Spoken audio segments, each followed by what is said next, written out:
Hello and welcome to my channel.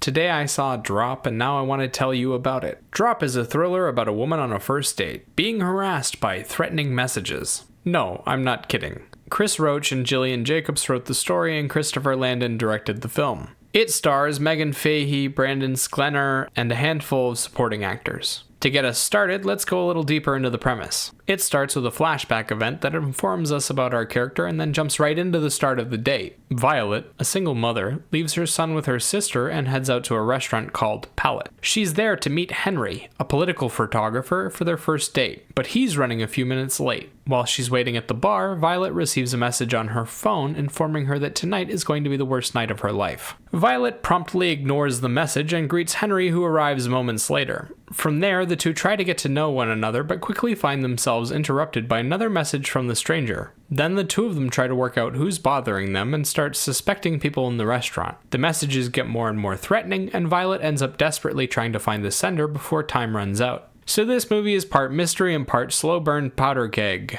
The mystery part is who's sending the messages and why, and the powder keg moment happens when Violet finally finds out. The mystery part takes up the first hour of the film, with the finale spanning the last 30 minutes. For positives, the cast is okay with the material. The visual journey is clear, and the soundtrack is trying its hardest to be supportive. The cast aren't asked to do much, and most of them are basically extras with a line or two. Most of the screen time goes to Megan Fahey as Violet. She plays a woman in distress, trying her best to find a way out. Violet is rather clever, but isn't afforded many opportunities to strike back. Fahey does well with her reactions to the situation and has decent chemistry with Sklenar. She does okay with the emotional outburst in the finale too. Brandon Sklenar follows up Fahey for screen time, but spends most of it trying not to react to Fahey's outrageous behavior. Henry is a decent guy trying his best on this date and spends most of it just tolerating weird outbursts. Sklenar says his lines well enough and puts on good emotional reactions, but isn't allowed to do much more than that. As for the villain, they don't appear until the finale.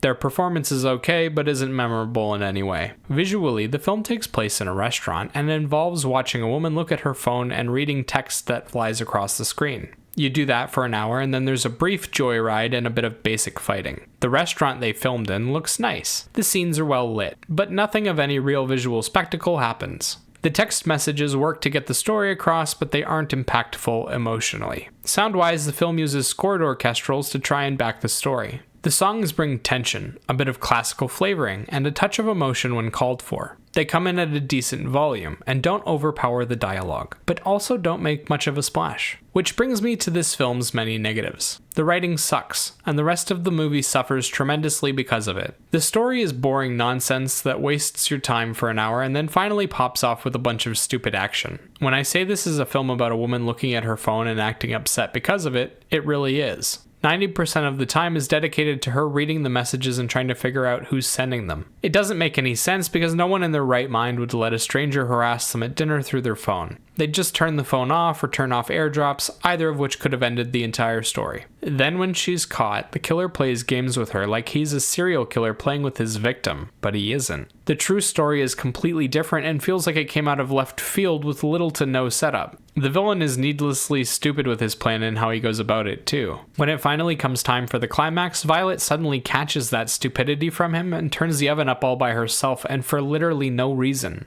There's a bunch of implausible action, and then the film ends with predictable schlop. The cast gets railroaded into playing boring characters whose only job is to react. And while they do a good job of it, they're doing as much work as an extra in a horror film. They don't develop memorable characters, they don't do memorable scenes, and they don't collect $200.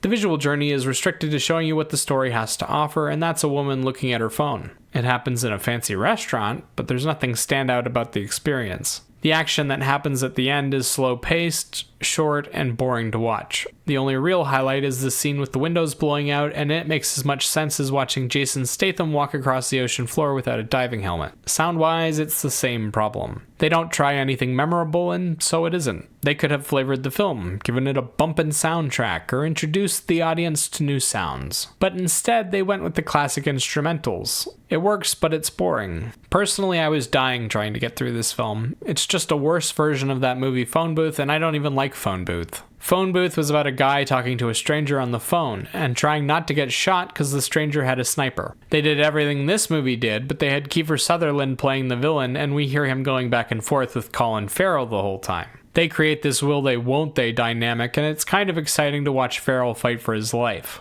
This movie took out that whole dynamic and replaced it with subtitles. I swear to God the standards in Hollywood are getting so low that we'll soon be watching paint dry for entertainment. As for a rating, I'd give this film a 3 out of 10. Remember, these are just my thoughts. Let me know what you think in the comments below. Bye-bye.